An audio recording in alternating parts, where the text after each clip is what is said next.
je vais reprendre un peu la conférence avec deux choses que je voudrais vous dire qui sont importantes. Vous avez bien compris le problème des hormones, je n'y reviens pas. Mais il y a des bonnes hormones.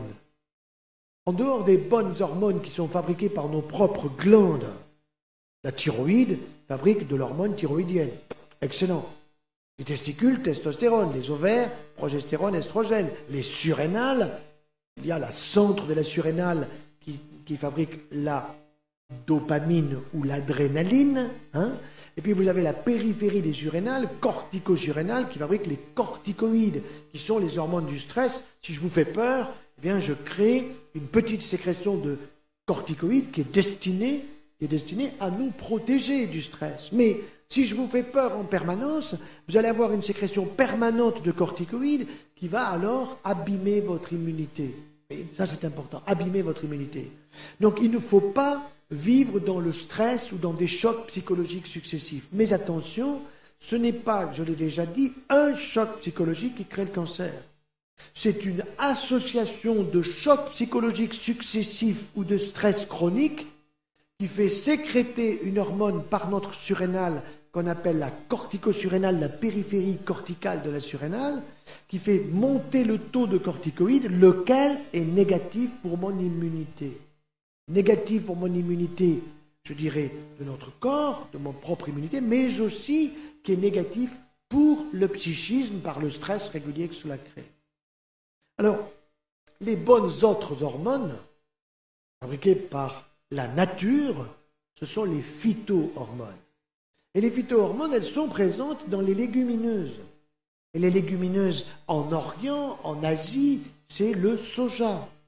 Nous ne sommes pas tous asiatiques. Vous n'êtes pas toutes obligés de vous mettre au soja. Il faut l'aimer d'abord. Et attention, s'il y a un risque de cancer du sein, que le soja augmente les risques de cancer du sein parce qu'il contient trop de phytoestrogènes. Donc une femme qui a une dysplasie mammaire, qui n'a pas de cancer mais qui a un risque, parce qu'elle a une dysplasie de grade 2 ou de grade 3, parce que dans sa famille il y a des antécédents de cancer du sein, cette femme ne doit pas prendre de soja. Elle ne prendra pas non plus des produits laitiers, comme je l'ai dit, j'y reviens pas, mais elle pourra prendre des produits laitiers végétaux, autres que le lait de soja, lait d'amande, lait de noisette, lait de riz, lait de châtaigne, tout cela, sans problème. Sans problème. Mais le plus intéressant, c'est que dans les légumineuses, vous avez des phytohormones qui vont être beaucoup plus présentes si vous les faites germer. Pourquoi? Parce que vous avez là un aliment vivant. Quand vous prenez une lentille, quand vous prenez une pois chiche que vous avez dans la main, ou un pois chiche, vous dites j'ai un pois chiche. Mais vous ne savez pas qu'il est capable de pousser. Si vous le mettez dans un germoir avec un peu de coton, peu importe, et un peu d'humidité, en 48 heures, vous avez un germe. Vous multipliez les taux de vitamines, vous multipliez les taux de minéraux, d'oligo-éléments bons pour votre santé, vous multipliez les taux de phytohormones. Et là, j'ai une petite histoire merveilleuse qui va réveiller tous les hommes. Vous allez voir. Nous avons une fille qui est historienne, et notre fille historienne, elle sait que son père et sa mère s'intéressent à la nutrition, donc dès qu'elle trouve des choses dans l'histoire qui concernent la nutrition, allô papa? Oui, je t'écoute. Papa, figure-toi que j'ai trouvé un truc fabuleux, ça va te passionner, je t'écoute. Il y a un conte hongrois ou tchécoslovaque, je ne sais plus, enfin par là-bas. Il a honoré sa comtesse 7 fois en une seule nuit. Je dis, ma fille, comment il a fait? Toutes les femmes se posent des questions. Et tous les hommes disent, dites-moi tout de suite. Et elle me dit, il prenait des pois chiches al dente. Ça veut dire quoi, al dente? Ça veut dire qu'ils étaient craquants, croquants, un peu comme des noisettes. Si vous les faites trop cuire, un pois chiche, un gaz. Un pois chiche, une flatulence. Il faut les compter. Mais si vous les avez al dente à la cuisson à la vapeur douce, alors, et à la sortie, les hommes, docteur, combien de fois par semaine? Et ça, c'est le nouveau Viagra, messieurs. Avec des pois chiches, vous ne serez pas aveugle. Vous savez qu'avec le Viagra, vous faites péter la rétine maintenant. Il y a eu des cas aux États-Unis, donc laissez ça tranquille. Par contre, dans une semaine, il n'y aura plus un pois chiche à Bruxelles, j'en suis sûr. Parce que non seulement c'est utile à monsieur, et je peux vous dire alors, la ration, monsieur, madame, c'est 2 fois par semaine des pois chiches avec de l'huile d'olive, avec de la menthe, avec du persil, et qu'ils soient bien craquants et que vous allez bien les mastiquer parce que vous allez sentir que ces phyto-hormones, vos testicules vont se régaler. Et mesdames, vos ovaires aussi. Et ça, c'est le bonheur. Et il n'y a pas besoin de changer de partenaire. Et ça, non, franchement, je vous assure, c'est la clé. Vous avez compris. Alors, maintenant, je voudrais vous parler du gluten. Vous savez, lorsque j'étais un jeune médecin, on nous avait appris qu'il y avait une maladie qui était très, très intéressante, passionnante, qui s'appelait la maladie cœliaque. Cœlios, en grec, ça veut dire le ventre. Maladie cœliaque, maladie du ventre. Cette maladie, elle était liée, elle est toujours liée d'ailleurs, à une allergie au gluten. Alors c'était des personnes qui étaient fatiguées, qui avaient des troubles d'absorption, qui avaient des fuites digestives, qui étaient sans arrêt fatiguées, si vous voulez, mais en permanence, et on n'arrivait pas à trouver des causes. On cherchait des tas de maladies, jusqu'au jour où le médecin disait, écoutez madame, c'était surtout des femmes, maintenant on voit les deux, eh bien supprimez le pain, supprimez complètement le pain, le gluten, c'est-à-dire le pain, les pizzas, les pâtes, les viennoiseries et les biscuits, et je vous revois dans 15 jours. Et 15 jours après, la patiente disait, ma vie est transformée. Parce que c'était une allergie au gluten. Or, ce qui se passe aujourd'hui dans notre monde, c'est que le pain n'est pas celui d'autrefois. Sauf exception, il y en a des exceptions comme toujours. Mais quand vous prenez du pain, si vous le coupez, il est peu aéré. Vous avez beaucoup de gluten et pas beaucoup de levain. Ce n'est pas simplement pour des raisons, je dirais, économiques. C'est pour des raisons de l'organisation de la préparation industrielle des pains. Et vous avez remarqué que les croissants d'autrefois, on les mangeait à genoux et aujourd'hui, on le croque et on le jette. Parce que le goût a complètement changé. Eh bien, ce qui se passe aujourd'hui, c'est que nous avons de plus en plus de personnes qui ont une pseudo-allergie au gluten, qui n'est pas une totale allergie, qui peuvent en consommer, mais comme ils en consomment beaucoup, eh bien, ça crée des troubles digestifs et ça crée en particulier une perméabilité intestinale, c'est-à-dire le leaky gut, l'intestin poreux. Et donc, c'est là que mon collègue Jean Seignalé à l'université à Montpellier a écrit un bouquin auquel personne n'a cru au départ. Je dirais même pas moi. Moi, je l'ai préfacé et je pensais que ce bouquin, il n'intéresserait que peu de gens, que des gens spécialisés. Pas du tout. Ce bouquin a eu un succès immense dans le grand public parce que le grand public s'est rendu compte de l'efficacité. Il s'appelle Alimentation, troisième médecine. Et là, j'ai une histoire fantastique. Un de mes collègues à Grenoble, je peux dire son nom, il m'a autorisé, le docteur Jean-Pierre Poinsignot, me raconte la chose suivante. Il voit une malade qui a une polyarthrite chronique évolutive dans sa première poussée, c'est-à-dire des douleurs aux articulations, les poignets, les doigts de main, les doigts de pied, etc. Donc, un cas splendide, comme on dit, un cas splendide, une merveilleuse polyarthrite chronique évolutive pour la vie. Pour la vie. Bien. Et il fait le diagnostic et il lui donne le traitement. Il lui dit, madame, il faut prendre ce traitement-là, je vous revois dans 3 mois. 3 mois plus tard, la dame revient. Alors, comment allez-vous? Docteur, formidable. Ah, ben, je suis fier de moi. Oui, mais je n'ai pas pris votre traitement. Ah bon? Vous n'avez pas pris mon traitement? Et vous allez bien? Ah, je vais très bien. Mais tenez, docteur, j'ai fait la photocopie de ce que j'ai fait. Et elle lui avait photocopié les pages correspondant au traitement par le changement des habitudes alimentaires du bouquin de mon collègue Jean Seignalé. C'est-à-dire la suppression de tous les produits laitiers sans aucune exception et la suppression du pain, des pizzas, des pâtes, des viennoiseries, des biscuits, donc du gluten. Et ceci d'une manière rigoureuse. Bon.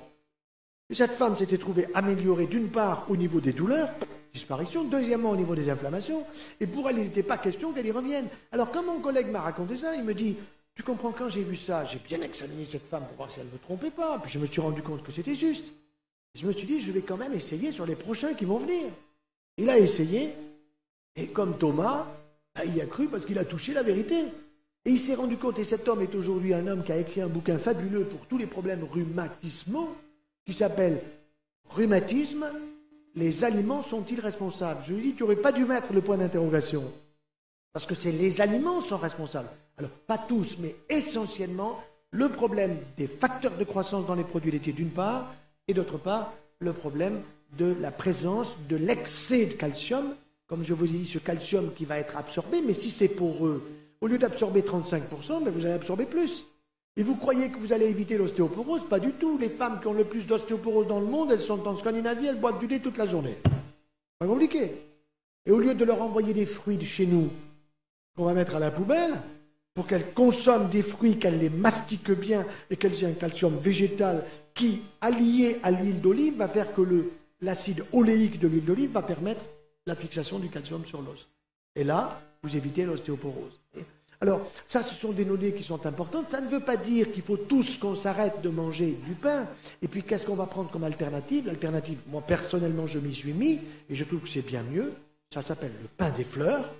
Et le pain des fleurs, ce sont des tartines ou des galettes de sarrasin, de quinoa ou de châtaigne. Alors, moi, je fais personnellement un mois sarrasin, puis le mois d'après quinoa, puis le mois d'après j'en ai marre, alors je viens au châtaigne, et ainsi je tourne. Tout va bien. Et on se sent mieux. Et dimanche prochain, s'il fait beau, je ferai le Ventoux en vélo, pas électrique. Alors la première fois, ma femme m'attendait au sommet pensant être veuve. Quand elle a vu qu'elle n'était pas veuve, elle m'a dit, chérie, je voudrais le faire avec toi, pas de problème, je vais t'entraîner. Le Tour de France, ils mettent 1 heure. Dopage. Fermez la parenthèse. Moi, j'ai 3 fois leur âge, je mets 3 heures. Alors c'est sûr que là, vous transpirez. Là, vous éliminez les cochonneries. Et là, qu'est-ce qu'il faut? C'est évidemment boire beaucoup et puis prendre des fruits secs, des fruits de saison, avoir tout ce qu'il faut comme attirail pour, évidemment, avoir toute l'énergie pour arriver au sommet, arriver en forme. Et après, quand vous descendez, que vous avez l'omelette aux champignons, le rosé du Ventoux, le civet de lièvre, ceux qui montent en moto n'apprécient rien. Mais quand vous descendez en bécane et que vous êtes tapé les 21 km à 7,5 de moyenne, on va vous dire que vous l'avez mérité. Et ça, c'est très important pour la santé. Et évidemment, cette santé, elle dépend de tout ce que vous allez consommer dans votre alimentation. Alors, retenez bien cela. Le problème des produits laitiers aujourd'hui, ça ne veut pas dire que demain, on ne pourra pas y revenir. Quand je suis dans les Pyrénées avec les enfants et les petits-enfants, nous avons le vacher à côté. On va traire la vache. On prend son lait, on le fait bouillir comme autrefois et on s'en régale et ça a du goût. Le problème, c'est qu'à Montpellier, on n'a pas de jardin et on n'a pas de vache. Donc ici, peut-être que vous avez la place, vous, d'avoir dans chacun de vos jardins une petite vache pour avoir... Bon, c'est pas moi. Bon. Mais vous voyez, c'est la seule solution que je vous propose, j'en ai pas d'autre. Voilà, alors il faut la ville à la campagne. Il faut demander au maire de vous mettre des troupeaux comme ça, par-ci, par-là, pour pouvoir avoir du bon lait, du bon fromage, etc. Bon, alors ensuite, le problème du gluten, ça vous l'avez compris. Et puis, je dirais une chose sur laquelle je voudrais insister, c'est sur le petit déjeuner. Alors, le petit déjeuner, qu'est-ce que c'est? Évidemment qu'on peut prendre du café, mais ce n'est pas du café au lait. Le mieux, c'est de prendre du thé vert, un grand bol de thé vert, que vous allez sucrer avec du miel, et si possible bio, les abeilles au service de la santé de l'homme. Et quand vous avez une petite gorge qui est prise, au lieu d'aller chez le toubib pour prendre des antibiotiques, vous allez sucer un comprimé de propolis, propolisant. La propolis, c'est ce que les abeilles vont chercher sur les arbres, la résine des arbres, des bouleaux. Elles vont prendre ça dans leur petite gorge et elles vont mettre ça pour rendre hermétique la ruche, plus hermétique qu'un bloc opératoire. Plus hermétique. Mais cette propolis, c'est un produit anti-inflammatoire, c'est un produit anti-infectieux qui va jouer un rôle local sur une plaie, pour cicatriser, mais qui va jouer aussi un rôle local au niveau d'une gorge un petit peu irritée, au niveau d'un larynx, après une conférence un peu prolongée, où ben, j'ai sur moi de la propolis, et puis en un quart d'heure, ça disparaît. C'est absolument des choses fabuleuses. Mais ça, évidemment, on ne l'apprend pas à la faculté. On n'apprend pas à la faculté. Et c'est fort dommage, ce sont un peu les remèdes de nos grands-mères ou de nos grands-pères ou de nos arrière-grands-mères qui n'étaient pas si idiots que cela. Voilà. Alors maintenant, je vais essayer de répondre, j'ai commencé à quelques questions. Mes intestins ne supportent pas les légumineuses que j'adore. Monsieur ou madame, c'est une femme de 58 ans, vous n'avez pas le bon appareil de cuisson. Vous avez une cocotte minute, mettez-la au plafond et vous mettez à ma grand-mère chérie 1884. Vous avez un micro-ondes. Attention aux fuites du micro-ondes pour vos yeux, cataracte précoce. Donc vous ne pouvez pas le mettre au niveau des yeux des enfants, aux yeux des personnes âgées, à leur niveau. Alors sur l'armoire, le mieux, à la poubelle, le micro-ondes, à la poubelle. Ça cuit très mal les aliments. Ça veut dire qu'il vous faut un cuit-vapeur. Alors le cuit-vapeur, c'est simple. Celui qui l'a inventé a bossé dans mon propre laboratoire. C'était un homme génial qui avait des brevets à la pelle, mais le plus beau de tous ces brevets, c'était celui-là, c'était le vitaliseur. Et ce vitaliseur, c'est quoi? C'est tout simplement un cuit-vapeur qu'il a étudié, travaillé au niveau du trou de chacun des petits trous pour faire passer la vapeur d'eau. Au niveau du couvercle, bomber vers le haut pour que la vapeur d'eau tape sur le couvercle bombé, redescende sur les côtés. Si votre couvercle il est horizontal, eh bien, les gouttelettes d'eau tombent sur votre poulet, il est bouilli. Il est bon pour les Anglais. Et les Anglais, ils ont bien un palais avec une reine, mais ils n'ont point de palais. Vous avez déjà mangé en Angleterre? C'est effrayant. On mange bien en Europe, ici et en France. Mais on m'a dit que la moitié de la Belgique hésitait. Enfin bon, je m'arrête. Mais, voyez, alors ça c'est très important, ce cuit-vapeur à la vapeur douce, c'est un appareil formidable. Et vous qui avez, madame, des intestins qui ne supportent pas les légumineuses alors que vous les adorez, vos pois chiches, ils sont trop cuits. Vos haricots, ils sont trop cuits. Un peu comme à l'île de la Réunion, en Martinique ou en Guadeloupe. Alors là-bas, je ne vous dis pas. Ils font cuire à fond. Mais alors, gazogène, je ne vous dis pas. C'est Mach 3, vous voyez. Bon, voilà, donc ça, j'ai répondu à la question. La sarcoïdose. La sarcoïdose et le diabète peut-elle être soignée par l'alimentation actuellement cortisone? Alors, ça, c'est un sujet très important. La sarcoïdose, c'est une sorte de maladie auto-immune qui est mal connue. Au niveau du diagnostic, on arrive à bien faire le diagnostic, mais on connaît mal les causes. Et Jean Signali disait qu'il avait obtenu des améliorations, et je pense qu'il a raison, parce que moi, j'en ai vu des cas. Mais le problème, c'est que vous obtiendrez une amélioration si votre sarcoïdose n'est pas trop évoluée depuis trop longtemps. Voyez, par exemple, quelqu'un qui a une sarcoïdose, je suis un jeune qui doit avoir une quarantaine d'années, qui a ça depuis 20 ans, franchement, j'ai essayé de changer ses habitudes alimentaires, il a bien suivi, je n'y suis pas vraiment arrivé. Par contre, il est amélioré par le bol d'air Jacquier. Alors le bol d'air Jacquier, pour ceux qui savent, c'est tout simplement des terpènes, des limonènes, des produits qui sont des produits formidables, comme si vous étiez dans la forêt. Quand vous êtes dans une forêt, vous sentez les pins, vous respirez mieux et vous êtes bien. Ben là, c'est un peu ça. C'est un appareil qui vous permet d'être, en étant en ville, chez vous, avec une aide respiratoire importante. Par contre, si vous êtes en début de sarcoïdose, eh bien, oui, la cortisone vous améliore, mais la cortisone... c'est un réducteur d'immunité. Donc ce qu'il faut, c'est essayer de réduire progressivement, jamais brutalement, et surtout, il faut changer en même temps ses habitudes alimentaires. Beaucoup boire pour éliminer, et prendre une alimentation qui soit la plus positive pour votre immunité, puisque c'est une maladie de l'immunité. Question suivante, un traitement à base de testostérone peut-il être dangereux pour le patient, un homme de 67 ans? Mais monsieur, pourquoi en auriez-vous besoin, à moins qu'on vous ait enlevé vos 2 bouboules? Mais il n'y a pas de raison quand vous les ayez enlevés, ou alors vous avez eu un accident de bicyclette et vous les avez tombés, mais je ne pense pas. Non, pas de testostérone, ça c'est le meilleur moyen pour stimuler la prostate et faire un cancer prostatique. Oui, il faut faire attention. Hein. Donc, testostérone, oui, chez quelqu'un qui est en carence testostéronique. Par exemple, il y a des enfants qui naissent malheureusement parfois avec une agénésie testiculaire. Là, il faudra en apporter, c'est évident. Mais apporter de la testostérone à un homme de 67 ans, ça, vous savez, souvent chez l'homme à 67 ans, avant ou après, le problème de la sexualité, on vous fait croire que c'est d'origine hormonale. Pas du tout. La sexualité de l'homme, ça se situe là. Le sexe de l'homme, il est dans la tête avant d'être ailleurs. Hein. Oui, la femme aussi, mais la femme, c'est le cœur, madame. Le cœur. Le cœur est plus important chez la femme que chez nous. Nous, on a des petits cœurs, il faut les dilater. Par contre, on a un gros sexe, ça se dilate tout seul. Ça, c'est pas de problème. Bon, une cure de type Bruss peut-elle être conseillée comme traitement ou prévention du cancer? Attention, je ne suis pas contre la cure Bruss, mais pas exclusivement. Parce que j'ai vu malheureusement des gens qui sont un peu trompés par des gourous qui vous disent cure de Bruss, c'est votre cancer, il faut l'affamer. Alors si vous ne lui donnez pas à manger, eh bien il va disparaître. C'est pas vrai. C'est pas vrai. N'oubliez pas que le cancer c'est un voleur et qu'un voleur c'est quelqu'un qui va vous chercher pas des choses inutiles, il vient vous chercher ce qui est précieux. Donc si vous faites une cure de jeûne, eh bien le jeûne vous allez jeûner, mais le cancer lui il jeûne pas, il va se servir. Vous voyez ? Donc le jeûne dans le cancer, c'est une absurdité nutritionnelle, mais ça ne veut pas dire qu'il faut se gaver. Et c'est pour cette raison que les compléments, je suis pour, mais d'une manière raisonnée.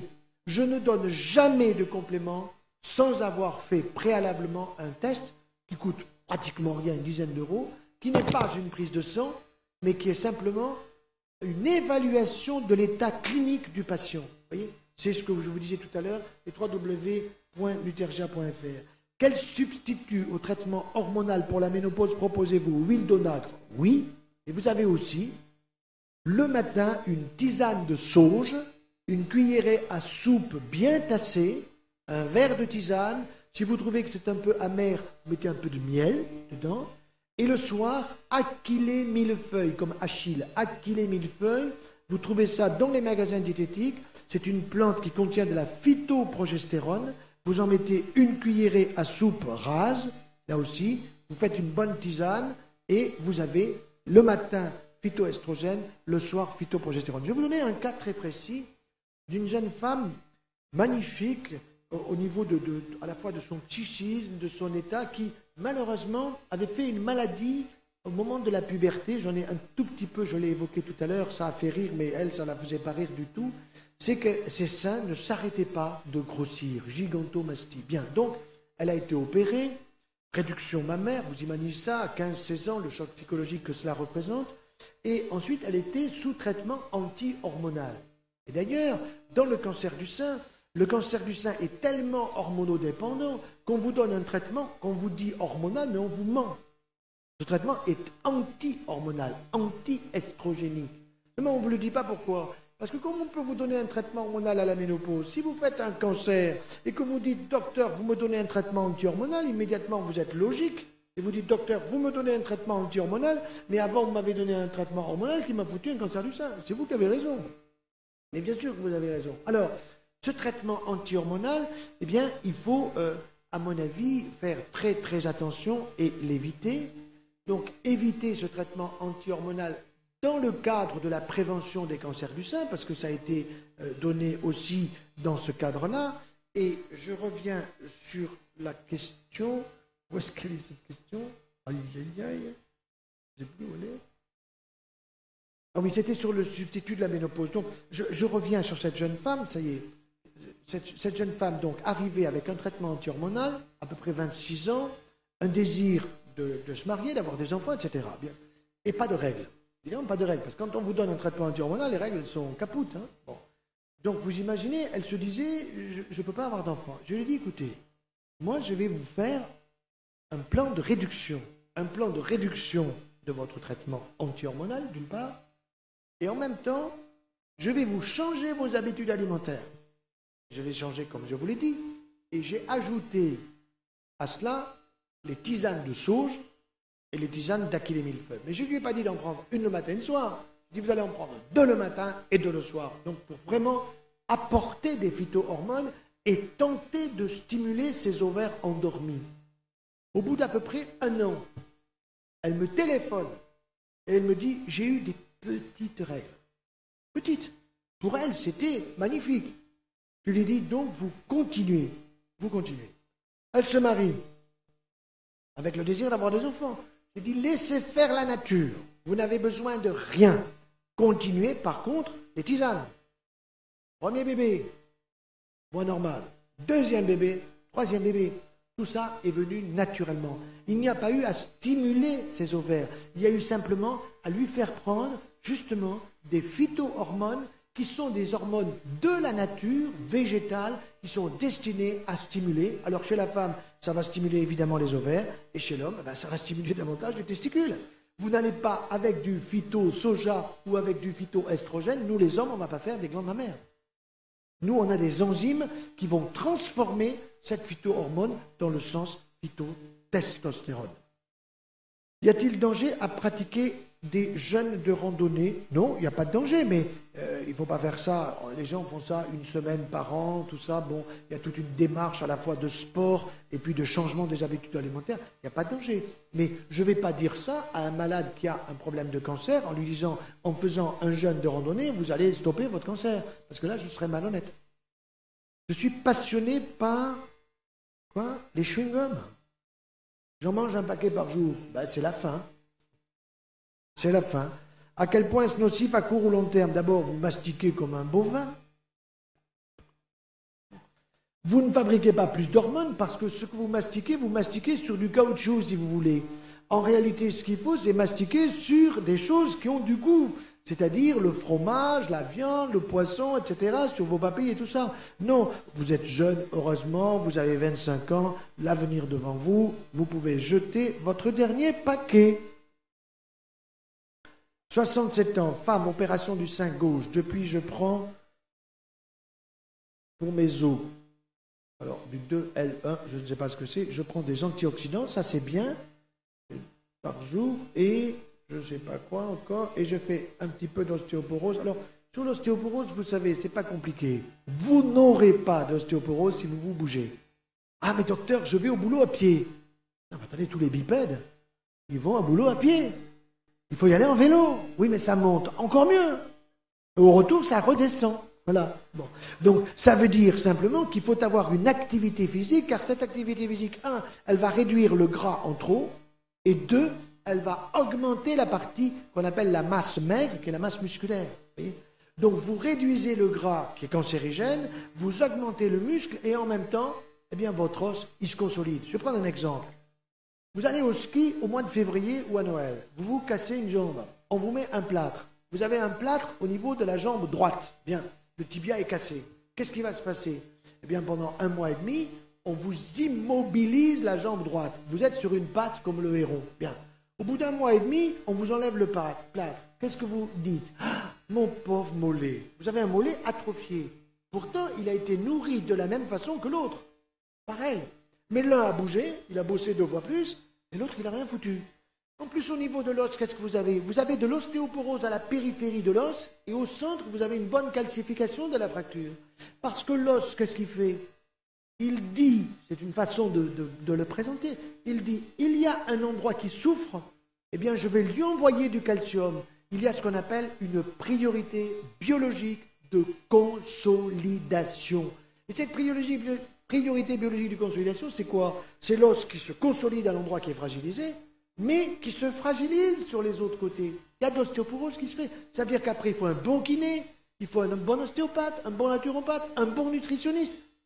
Mais bien comprendre que c'est l'immobilité qui a créé l'ostéoporose. Donc quand vous êtes, excusez-moi, le cul dans le fauteuil, à regarder la télé pendant des heures, en France c'est 3h15, eh bien c'est sûr que vous devenez ostéoporotique.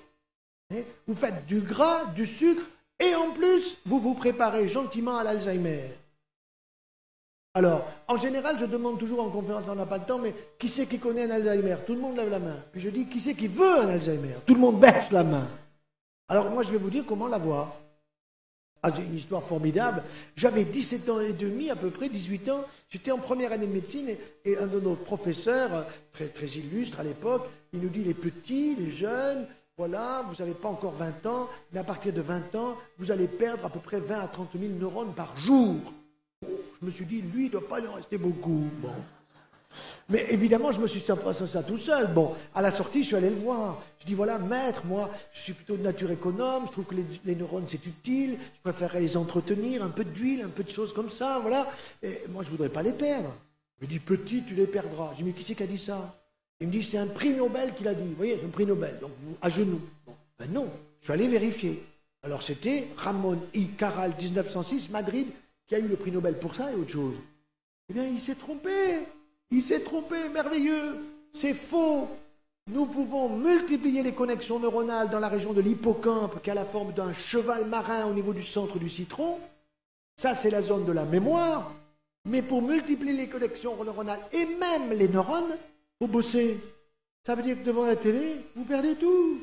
Pourquoi? Parce que vous n'êtes pas interactif. Et en consultation, je dis, quand j'ai monsieur et madame, je dis, madame, qu'est-ce que c'était le film hier soir, là, le policier? Alors, chérie, c'était quoi déjà hier qu'on a vu? Bon, déjà, il me trouve difficilement. Et puis j'ai dit, mais qui c'était le meurtrier? Docteur, on s'est endormis tous les deux, excusez-nous. Oui, c'est l'Alzheimer assuré. Alors, si vous avez les produits laitiers de la télé, pas de ballon de vin à chaque repas, que vous vous gavez de choses que vous ne mastiquez pas, vous voyez, que vous êtes sur de la viande mâchée par un autre, vous voyez, que vous êtes sur du pain de mie, voilà. Ben c'est l'Alzheimer assuré, ça c'est clair. Donc, si vous en avez envie, vous savez comment il faut faire. Et si vous n'avez pas envie, ben vous savez aussi. Alors, on continue. Je marche beaucoup, je suis très active. Ben, continuez. La science contredit les avantages. La science contredit que les avantages de continuer du climat, je sais pas, sont compensés si on fait des exercices, si on mange différent qu'à la vie.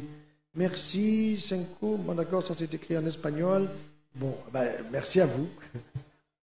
Après intervention de la thyroïde, ablation, que pensez-vous des médicaments à prendre obligatoirement? Alors, si on enlève toute la thyroïde parce qu'il y a un goitre, là j'ai une histoire formidable. Une dame qui vient avec un gros foulard autour du cou. Vous savez, en plein été, elle cache quelque chose, manifestement. Bon, alors je la salue, tout ça, et puis elle enlève son foulard.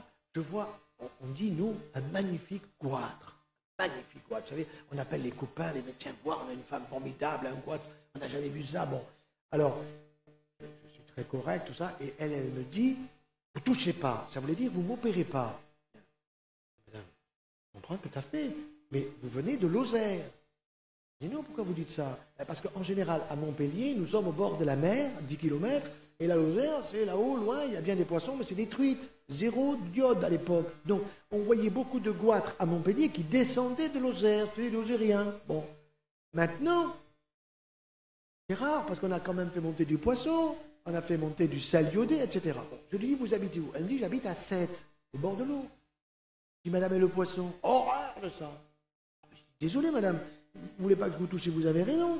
Mais si vous ne voulez pas qu'on fasse une scintigraphie, qu'on fasse une échographie, qu'on fasse une ponction pour voir si ça ne va pas tourner vers le cancer, etc., il faut manger du poisson. Poisson et fruits de mer, 3 fois par semaine. Voilà, fait la grimace. Bon, au revoir, à la prochaine. Dans 3 mois. 3 mois et demi, elle revient. Ou normal. Je dis, c'est un clone. Ou alors, c'est sa sœur jumelle. Je dis, qu'est-ce que vous avez fait? Elle me dit, j'ai pris petit déjeuner, repas du midi, repas du soir, poisson et fruits de mer. Je dis, arrêtez-vous. Arrêtez-vous. Vous voyez? Pourquoi? Parce qu'elle était en train de passer de l'hypo à l'hyper. Alors, ça c'est intéressant, parce que vous voyez, j'ai dit 3 fois par semaine, elle a entendu 3 fois par jour. Bon.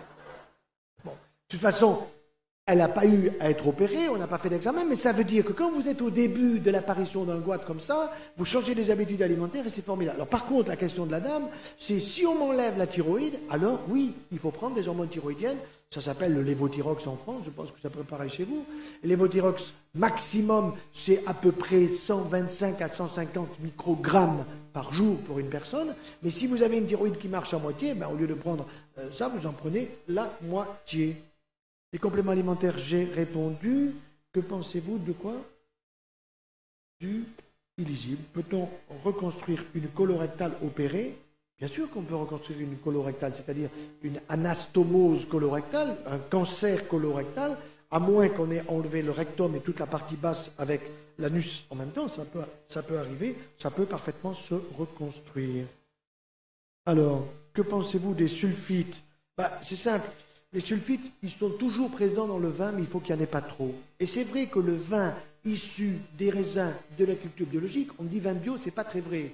C'est un vin issu du raisin de culture biologique, celui-là contient moins de sulfites. Et quand vous avez beaucoup de sulfites, pour conserver le vin plus longtemps, ça peut vous irriter, vous brûler, vous créer une petite gêne, et ça veut dire tout simplement qu'il faut prendre un vin qui en contienne moins. Et évidemment, ça dépend un peu de la susceptibilité de chacun. Quel est... Ah oui, le petit déjeuner idéal de l'enfant de 6 à 10 ans. Bon, 6 à 10 ans, d'abord, l'enfant, il faut qu'il ait 2 fruits devant lui, pas un jus d'orange. Ça, c'est à la poubelle. Le jus d'orange, il est dans l'orange, il faut manger l'orange et son jus, parce que vous avez les fibres. D'ailleurs, les publicitaires vous disent, vous avez une orange, toute l'orange dans le jus. C'est faux, vous n'avez pas de fibres. Oh, vous avez quelques petites bricoles que vous avez au bout de la langue, mais c'est zéro. Non, il faut mastiquer l'orange avec son jus et avec ses fibres. Là, vous avez le maximum. Vous voyez, ça, c'est extrêmement important. Alors, 2 fruits, moi, je lui mettrais en ce moment un kiwi, par exemple, une pomme. Alors, il y en a une maman un jour qui me dit, mais mon petit, il n'aime pas les fruits. Madame, c'est très bien. Le prochain repas, vous allez prendre la plus belle assiette que vous avez à la maison, celle du temps de Napoléon III, et puis vous allez enlever la poussière, et puis vous allez lui dessiner un visage avec des fruits. Avec une moustache, avec des pommettes, une pomme, avec des cerises, des raisins, tout ça. Et vous lui dites, voilà ton repas. Très bien mon chéri, pas de problème, on va arroser ça de citron, donc d'antioxydants, on le met au frigo. Tu as un verre de vin, un verre d'eau, pardon. Tu as un verre d'eau. Bon, C'est tout ce qu'il a. Alors le soir, même chose. Ben, très bien. Ça ne va pas durer longtemps, vous ne vous inquiétez pas. Hein. Elle me dit, mais c'est très dur. Mais non, vous l'aimez votre enfant. Ben, si vous l'aimez, il faut lui donner les bonnes habitudes. C'est tout. Et les bonnes habitudes alimentaires, c'est les parents, c'est les grands-parents qui les connaissent. Et les enfants, ils ne sont pas là pour obéir. Attention, ils sont là pour comprendre. Nous, on était des enfants qu'on disait obéissants. On désobéissait, mais nos parents croyaient qu'on obéissait. Bon. Tandis qu'aujourd'hui, l'enfant, il faut qu'il comprenne. L'enfant, il n'est pas plus ou moins intelligent qu'autrefois, mais nous avons un nouveau système. Le nouveau système, c'est que l'enfant, il doit comprendre. Vous devez lui expliquer, mon petit, la pomme, elle te parle. Papa, la pomme, elle parle, t'as pété les plombs, quoi. Eh bien oui, regarde. Elle te parle avec tes 5 sens. Ferme les yeux et touche-la. C'est pas une banane. Renifle-la, elle est bio, celle-là. Elle sent pas la poire. Elle sent la pomme. Bien. Ensuite, tu la regardes. Toute sa forme. Ensuite, tu vas la croquer. On va en croquer une ensemble, tous les deux. Et tu vas voir, quand tu la croques, tu l'entends. Elle te parle. Et elle ne fait pas le même bruit que quand tu croques une banane. Et donc, vous apprenez à l'enfant à déguster, à utiliser ses 5 sens. Je vois, j'entends, je goûte, je touche, etc. Nos 5 sens sont à notre service. Nous l'oublions trop souvent. Nous mangeons trop vite. Alors, je suis au petit déjeuner de l'enfant. Et vous m'attendez sur le produit laitier. Eh bien, je ne vais pas lui donner un yaya. Parce que le yaourt, je le prescris pour ceux qui sont la veille du départ dans l'au-delà. Eh oui, parce qu'avant de partir dans l'au-delà, on se fait un petit plaisir. Un petit yaya avant de partir. Vous voyez? Bon. Là, vous allez retenir. Hein. Donc demain, quand vous allez prendre un yaourt, attention. Hein. Par contre, vous allez prendre, à cet enfant, vous allez donner un morceau de fromage qui va mastiquer. Et puis, vous allez donner quelque chose à boire. Alors, admettons qu'il ait une allergie aux protéines du lait de vache. Pas de produits laitiers, de vache. Vous pouvez lui donner chèvre ou brebis. Ou bien vous lui donnerez un morceau de fromage, ou bien même, vous allez quoi? Lui donner à ce moment-là un lait végétal. Ce lait végétal, ça peut être un lait d'amande, un lait de noisette, un lait de riz, un lait de châtaigne. Les enfants aiment bien le lait de châtaigne. Voilà. Mais habituez cet enfant progressivement à réduire la consommation du lait qui est bu. Exemple, je vois à la consultation un homme et une femme arrivant de Paris, et la dame arrive avec une fibromyalgie. Fibromyalgie, bien. Alors, elle a une fibromyalgie, ça veut dire qu'elle a des douleurs, qu'elle a un dossier comme ça, qu'elle ne sait pas pourquoi, qu'elle a vu des tas de médecins, qu'on a fait des biopsies, fibromyalgie, on lui dit même qu'elle était psy. Bien. Elle est assise à côté de son mari, et le dossier étant vu, je vois que le monsieur, lui, il a une autre maladie que sa femme, mais manifestement, il ne le sait pas. Je dis, monsieur, vous avez un petit lupus. Et il me dit, mais c'est curieux, mon docteur, il m'a donné le même nom, il m'a dit, toi, tu as du lupus. Je dis, vous lui avez demandé ce que c'était? Je n'ai pas osé. Non, vous n'avez pas osé? Ben, il faut oser. Le lupus, c'est quoi? C'est un petit loup, c'est le mot latin qui veut dire loup, qui fait que vous avez de la rougeur qui descend de part et d'autre du nez vers les pommettes, comme un loup que vous mettez quand vous allez au carnaval pour cacher votre visage. Bon, ça s'appelle le lupus, c'est bien. Eh bien, cet homme, il mange certainement comme sa femme au moins une fois par jour. Elle prend des produits laitiers, et certainement lui aussi, nous allons le voir, mais elle est sensible au TGF, Transforming Growth Factor, c'est-à-dire à ce facteur qui stimule les articulations, les muscles et les tendons, et lui, il est sensible sur la peau. Donc, il commence une maladie de peau. Et je leur ai dit, eh bien, c'est simple, quand vous arrivez à la maison, vous ouvrez le frigidaire. Vous prenez le lait, le yaourt, le fromage, le beurre, les crèmes glacées, tout à dégager. Le pain, les pizzas, les pâtes, les viennoiseries. Et qu'est-ce qui reste? Et lui, il disait, moi, le soir, je ne peux pas m'endormir sans mon verre de lait. Eh bien, vous verrez que vous endormirez très bien, monsieur, sans votre verre de lait. Vous m'enverrez un petit mail, et je veux que vous m'écriviez dans 1 mois, dans 2 mois, dans 3 mois. Soit vous me dites, c'est nul votre système, il faut me le dire, parce que j'ai besoin de le savoir. Soit vous me dites, ça va mieux, au contraire, c'est bien. Eh bien, la dame n'était pas en arrêt de travail, donc c'était pas psy. Elle était dirigée une école primaire, elle était toute contente dans son travail, mais elle était handicapée par ses fibromyalgies. Et il a suffi de lui enlever ses produits laitiers, de lui donner et de suivre les conseils que je lui avais donnés. Elle a été transformée. Et le monsieur, il a vu disparaître son petit lupus. Donc, vous voyez, des choses aussi simples que ça, mais qui ne sont pas assez apprises à la faculté. Alors, l'enfant, il va partir à l'école. Et avant de partir à l'école, vous allez hydrater la veille, amandes, noix, noisettes, pignons et tout cela, de telle façon que, comme vous les avez mis dans de l'eau propre, ils vont s'hydrater, c'est-à-dire qu'ils vont se remplir un petit peu d'eau, et quand l'enfant va croquer avant de partir à l'école, ou en prenant une poignée dans sa poche, amandes, noisettes, ces fruits secs, il ne les aura pas dans les dents en train de se racler les dents à cause de cela. Voyez, donc ça aussi, ça sera utile. Et il partira avec un fruit frais à chaque récré. Et ça, ce sont des notions qui sont très importantes. Lait de soja pour l'enfant, non. Non, il y a écrit lait de soja, non, pas pour l'enfant. Comme lait végétal, tous les autres, mais pas soja, sauf si c'est par-ci, par-là, de temps en temps. Suffit que j'ai répondu, vous mettez un petit peu d'antioxydants, c'est tout simplement des polyphénols très concentrés. Attention, attention, ça n'est pas le jus de grenade. Je préfère appeler ça le jus fermenté de grenade ou mieux, je préfère le mot élixir de grenade. C'est-à-dire que vous avez une concentration de polyphénol qui est très importante, qui est 50 fois plus importante que celle que vous avez dans le thé et qui est 70 fois plus importante que celle que vous avez dans du vin classique. Bien sûr que si vous avez un vin qui est passé en fût de chêne, par l'intermédiaire du fût de chêne, vous avez une formation de polyphénol qui est utile. J'ai dit un ballon, hein, attention, je n'ai pas dit un verre de la foire de Munich qui commence par terre, qui finit là. Il faut expliciter. Bon, alors là aussi, là vous avez des antioxydants, et en particulier chez l'homme ou chez la femme qui a des risques de vieillissement prématuré, qui a des risques de problèmes de peur, de cancer prostatique, de cancer du sein, etc. Je pense qu'une consommation régulière, 10 jours, 15 jours par mois, un jour sur deux, de ces produits-là, peuvent être très utiles. Et puis c'est bon, dire c'est pas un médicament, c'est bon à consommer. Hypogamma-globulinémie, 33 ans, jeune femme, arrivée à 33 kilos, et 42 fièvres, hospitalisée à Erasme, ne peut plus s'alimenter, diarrhée sous perfusion, les médecins ne trouvent pas ce qu'elle a. Bon, mais manifestement, une hypogamma-globulinémie, c'est une chute très importante d'une formation de protéines nécessaire à notre immunité. Et donc là, il y a une maladie immune, je ne saurais pas vous dire laquelle, je ne peux pas. Est-ce que c'est psychologique? Non, ce n'est pas psychologique.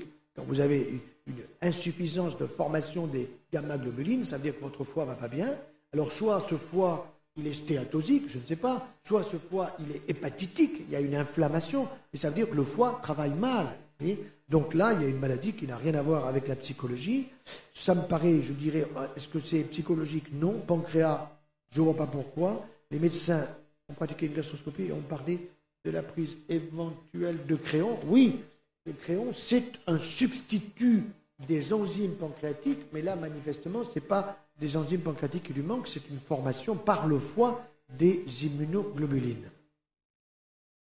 Que pensez-vous du stérilet hormonal? Je pense que le stérilet hormonal peut être utilisé chez la femme qui est à peut-être 1 an ou 2 de sa ménopause et qui a des flux menstruels abondants, parce que ça va vous réduire le flux.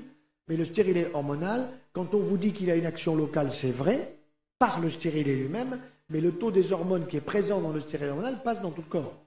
Donc, je suis absolument négatif sur le Mirena. Il n'y en a qu'un seul. À un moment, il y en avait 2. Je dis que oui, il y a des indications, mais on commence à mettre des stérilets hormonaux à des femmes très jeunes qui, à mon avis, sont mis d'une manière abusive. Il faudrait créer un stérilet pour les hommes. Il paraît que les personnes vivant atteintes de cancer produisent un vaccin naturel. Non, ça serait bien si on pouvait produire un vaccin naturel. J'ai plus de 50 ans, parfois ma transpiration sans l'ammoniac, est-ce normal? Oui, parce que c'est la pollution. Donc c'est bien, madame ou monsieur, je ne sais pas, que vous transpirez 2 fois par semaine pour éliminer les produits toxiques. 54 ans, maladie cœliaque depuis quasi naissance, mais seulement décélée à la quarantaine. Depuis alimentation bio et respect du régime sans gluten, bravo. L'intestin grêle risque-t-il encore d'avoir des lésions dues à la mauvaise alimentation avec gluten? C'est-à-dire, si vraiment vous êtes allergique au gluten, chaque fois que vous en prendrez un tant soit peu, vous allez déguster. Je veux dire par là, vous aurez un problème d'absorption qui se traduira par une fatigue, par une diarrhée, par un trouble digestif. Alors, vous continuez. Un remède naturel contre l'ésophage enflammé. Alors, je vais vous dire, le meilleur remède naturel contre l'ésophage enflammé, il faut commencer par ça, c'est propolisant.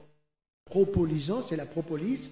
Vous l'avez en comprimé dans les magasins diététiques, mais il faut sucer le comprimé, pas le croquer, le sucer pour qu'il se mélange bien à votre salive et qu'il descende tranquillement vers le bas de votre œsophage et la petite brûlure que vous avez, eh bien, vous allez vous rendre compte assez vite que ça peut disparaître. à ce moment-là, vous en prenez 4, 5, 6, il n'y a aucun danger, aucun problème. Mais ça veut dire aussi qu'il faut être contrôlé sur le plan endoscopique et vérifier que cela disparaît et qu'il n'y a pas un hélicobactère qui balade dans l'estomac. Hein. Un hélicobactère dans l'estomac, c'est un traitement antibiotique tout à fait particulier pendant une semaine et un changement des habitudes alimentaires.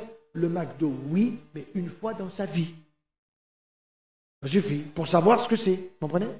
Quand vous savez ce que c'est bon. Mon gynécologue, 27 ans, m'a indiqué qu'un sein contenant beaucoup de glandes présente plus de risque de cancer du sein qu'un sein graisseux. Non. Le sein graisseux chez une femme de 27 ans, non. Le sein, il est graisseux vers l'âge de la ménopause où la glande diminue et où, à la place de la glande, arrive un tissu gras qui doit être un tissu gras de qualité. Mais s'il y a trop de tissu gras, alors il y a un danger de cancer du sein parce que ce tissu gras est en excès. Alors, est-ce exact ? Non, moi je dirais qu'à 27 ans, vous avez une glande mammaire qui est vivante, au sens où vous devez remarquer que dans votre cycle, il y a des moments de tension plus importants que d'autres. Hein. Dans la phase progestéronique, eh bien la deuxième phase après l'ovulation, il peut y avoir des tensions mammaires qui ne sont pas hyper douloureuses, mais qui sont présentes. Vous savez, c'est comme quand une maman présente la puberté à sa fille. Il y a plusieurs façons de le faire. Ma fille, viens vite, il faut que je te parle. Tu as quel âge? 13 ans. Tu vas en baver. Non, toute ta vie, il te faudra des lunettes noires pendant 3 jours par mois. Bon. Tu auras des migraines. La fille, elle a mal au ventre avant que ça démarre. Bon. Si vous présentez les choses de cette façon-là, c'est la cata. Il faut présenter les choses d'une façon positive. Et à partir de quel âge? J'ai écrit des bouquins là-dessus. À partir de l'âge de 8 ans, pour préparer doucement. C'est pas le 12 avril, je lui balance toutes les infos puis je me casse. Non, c'est tout doucement, on fait venir une explication de qualité qui donne la beauté de l'alchimie du corps féminin. Alors que nous sommes de brouillons. Alors, expliquer la puberté à un homme, à mon avis, c'est pas expliquer la puberté de l'homme, c'est expliquer la puberté de la femme, pour qu'il la respecte. Et s'il y a tant de problèmes aujourd'hui entre hommes et femmes, c'est parce qu'il y a beaucoup d'hommes qui ont rien compris à la femme. Et puis des femmes qui ont rien compris à la façon dont on fonctionne. On est des enfants, savez-vous ça? On est des enfants, on a besoin d'une maman. On a besoin de beaucoup de câlins. D'accord? Et quand vous ne voulez pas nous en donner, c'est pas gentil. Bon, mais de temps en temps, vous avez raison de nous envoyer faire du vélo. Ou d'aller à la pêche, sinon on vous fait un petit. Parce que nous, on vous aime beaucoup, beaucoup, beaucoup, beaucoup. Vous savez ça, nous les hommes, on a une libido, c'est max 4 permanent. Est-ce qu'il paraît que même à 100 ans, je n'y suis pas encore, mais il faut s'attendre à tout. Voyez, mais ça veut dire que la compréhension humoristique entre l'homme et la femme, n'oubliez jamais que l'humour et l'amour sont cousins germains. Ça j'ai vu. J'ai 57 ans, ménopause, que faut-il faire pour éviter de grossir? Sport. J'ai pas dit comme Churchill qui disait « never sport ». Bon, là, il était très intelligent, mais là-dessus, il ne connaissait rien. Bon. Vous avez parlé aussi de l'augmentation de la masse graisseuse du sein. Quelle en est la cause? C'est tout simplement pas assez de sport et aussi consommation excessive de produits dans lesquels il y a du sucre. N'oubliez pas que le gluten, le pain, se comporte comme du sucre. Il a un index glycémique pratiquement comme le sucre. Or, si vous en avez un excès, vous n'allez pas l'éliminer dans les urines, vous allez stocker 1 le foie, 2 les seins. Voilà. Et alors, voilà. Et à ce moment-là, c'est pas bon. Ça veut dire qu'une femme qui dit à la ménopause, je veux rester belle, tout à l'heure, elle va peut-être se reconnaître, cette dame qui me donnait un âge que j'ai trouvé fort avancé, alors que devant moi, je trouvais qu'elle avait 50 balais, quoi. Et elle m'en donnait 20 de plus. Je dis, c'est pas vrai, moi, raconter une salade. Mais ça, c'est les femmes d'aujourd'hui. Oui, et il n'y a pas besoin de médicaments, il y a besoin de sport, il y a besoin de prendre soin de soi, il y a besoin de faire attention à ce que l'on mange, voyez, et il y a besoin de stimuler son mari à coups de pied aux fesses. Non, parce que nous, les hommes, parfois, il faut nous bouger, vous avez remarqué, c'est pas facile. Bon. Ah, que signifie le faire, ça c'est pas mal comme expression, c'est être belge, ça. Que signifie le fait de faire des chapelets de renvoi? Curieux, ça. Tchoc, tchoc, tchoc, tchoc, tchoc. Ça veut dire que vous avalez trop d'air, monsieur ou madame. Devoir aller chercher des bulles d'air dans l'estomac, ça veut dire que vous pouvez avoir un estomac en escalier. Ça veut dire que l'estomac, c'est forgé, si vous voulez, une sorte de position à l'escalier, une partie avec de l'air. Et alors, de temps en temps, vous êtes obligé de régurgiter cet air.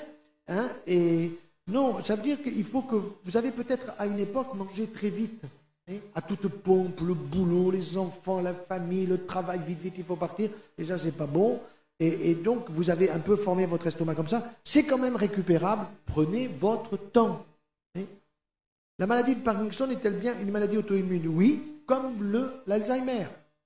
Comme l'Alzheimer. Alors, dans le Parkinson, vous abîmez des noyaux gris centraux qui sont au centre du cerveau. Et évidemment, je voyais récemment un de mes amis qui me disait, très très pessimiste, j'ai un Parkinson. J'ai dit, qui t'a dit ça? Qui t'a dit ça? Ah, il me dit, j'ai vu un neurologue, il m'a dit que j'avais un début de Parkinson. Il a foutu une trouille du feu de Dieu. Bon. Je lui dis, écoute, moi, je te vois marcher, montre-moi tes mains, je l'ai examiné, je lui dis, tu n'as pas plus de Parkinson que moi. Hein? Seulement, bon, tu commences à avoir un âge qui commence à avancer, c'est clair. Et ce qu'il faut, c'est que tu changes tes habitudes alimentaires, c'est tout. Change tes habitudes, et puis ton neurologue, tu n'auras plus besoin d'aller le voir.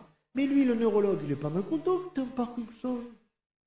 On va te donner un peu d'L-Dopa. On va te suivre régulièrement. Consultation, plus consultation, plus consultation, plus consultation. C'est évident. Donc, il faut faire attention à tout ça. Vous voyez, moi je suis convaincu que nous pouvons faire énormément d'économies de santé par le changement de nos habitudes alimentaires. Donc oui, la nutrition peut jouer un rôle dans la stabilisation ou dans la guérison. Ce qu'il faut, c'est évidemment changer les habitudes le plus tôt possible. Et le gars dont je vous parle, mon ami là, c'était un début. Ça fait 1 an et demi, 2 ans, il n'a pas plus de Parkinson que moi. Bon. Alors que si en plus vous vous mettez dans la tête, on vous met dans la tête que vous avez un Parkinson, finalement vous en êtes tellement convaincu que quand vous prenez le verre d'eau, vous faites comme ça. Hein? Est-ce qu'il faut justifier le neurologue? Il faut le justifier. Non, moi je ne suis pas du tout d'accord avec ces diagnostics qui tombent comme ça et qui vous foutent la trouille définitive. Maladie immunitaire sarcoïdose, j'ai répondu. Que penser du café? Un bon café par jour. Alors si vous prenez de l'américain, vous pouvez prendre 3 litres. Hein? Non, ça c'est du pipi de chat. Non, un bon café par jour. 2 cafés, mais pas plus, pas trop le soir. Le soir, vous avez besoin de dormir, vous avez besoin de vous reposer. On a besoin que nos neurones s'apaisent, ça c'est clair. Notre cerveau travaille pendant la nuit, ça c'est sûr. Les rêves, c'est très utile. Et c'est très utile d'essayer de se rappeler ces rêves. Prescrivez-vous une aromathérapie, phytothérapie? Pas moi, parce que je ne suis pas compétent. Mais par contre, j'ai une collègue à Aix-en-Provence, qui est une aromathérapeute de grande qualité. Je lui confie beaucoup de malades. Surtout, vous voyez, pour mettre par exemple des prescriptions d'une huile essentielle ou d'aromathérapie dans les suites de cancer, pour mieux supporter les chimiothérapies, les radiothérapies. Je n'ai pas les compétences. Par contre, vous avez des naturopathes, des ostéopathes qui sont extrêmement compétents, ou des généralistes aussi, et c'est ceux-là qui peuvent vous guider d'une manière positive. Que faut-il donner à mon fils de 11 mois allergique au lait de vache pour que sa flore intestinale fonctionne correctement? Il est sans cesse constipé. Alors 11 mois, ça veut dire qu'il n'a pas 1 an. Ça veut dire qu'il a quand même quelques dents qui commencent, donc il ne peut pas vraiment mastiquer les fruits, je suis d'accord, mais vous pouvez les lui écraser. Pas compote. Vous savez que les petits pots, comme ça ne marche pas maintenant chez les mamans qui savent, on les propose aux personnes âgées dans les maisons de retraite pour les faire rajeunir. Bon.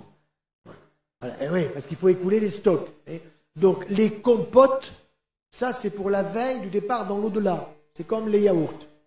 Donc votre fils, vous ne lui faites pas une compote, vous lui écrasez de la banane, vous lui mettez du kiwi, et puis vous lui dites que c'est bon, mon chéri. Il faut lui convaincre. Si vous lui dites, c'est pas bon, oui, c'est pas bon. Donc, il faut le convaincre que c'est bon, et comme il aime sa maman, il aime son papa, il aime son grand frère, sa grande sœur, il va le suivre. Vous voyez, ça s'appelle le mimétisme, et ça, c'est du mimétisme positif. Alors, il est allergique au lait de vache, eh bien, passez à un lait de châtaigne, un lait d'amande, pas de lait de soja. Essayez d'abord, mais il peut être allergique aussi aux protéines du lait de chèvre ou de brebis, c'est tout à fait possible. Et quant à son fonctionnement intestinal, vous n'allez pas lui donner du vin, c'est clair. Mais vous allez quand même lui donner des fruits. Et dès qu'il arrivera vers 3-4 ans, là ça va vous choquer. C'est un jour comme ça que mon épouse s'est rendue compte que ce que je disais c'était utile. Parce que le soir, après des grosses journées, je faisais toujours venir un collaborateur pour travailler jusqu'à minuit, 1h du matin. Ça me permettait de les tenir. Bon, les jeunes, il faut les faire bosser. Bon.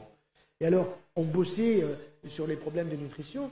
Et mon épouse, très, très sympa, nous offrait un thé, nous donnait un petit café sympa, tout ça, un petit gâteau.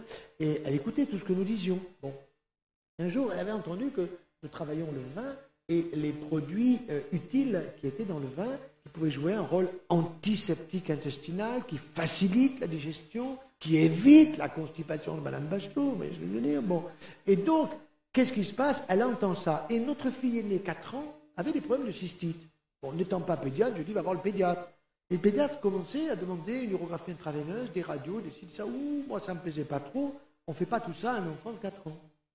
Et donc, j'ai commencé à être réticent, et mon épouse, sans me le dire, qu'est-ce qu'elle fait? Elle met dans le verre de la petite de 4 ans un nuage de vin rouge. Nuage. Bon.